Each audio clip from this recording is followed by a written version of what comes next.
The reason I wear the number 22 is when I was 11 years old, my brother died at 22 years old.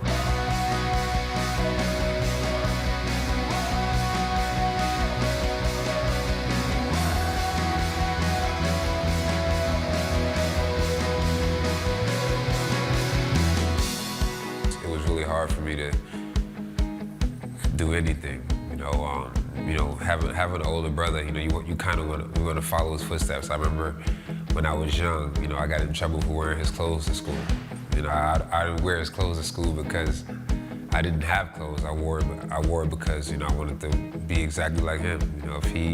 Whatever he ate for dinner, I wanted to eat. If he went outside, I wanted to be outside right under him. So, it was tough, but I know how much he loved basketball. Whether it was, watching college basketball, going to a park, watching girls play. He just loved to be around the game, and he cared a lot about my improvement. So, as I had to, grow up a little bit, and at that time, and acknowledge that, he was gone, and the only way that I could, live through him is just to, play basketball. So, that was my main reason.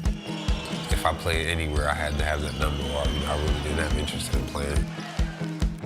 Once I get that email on what number you write, you can wear, I always put 22, and that's the same for my future. If I have a teammate that has the number 22, whatever I have to do to get that number off him, for sure I'm gonna try to do it.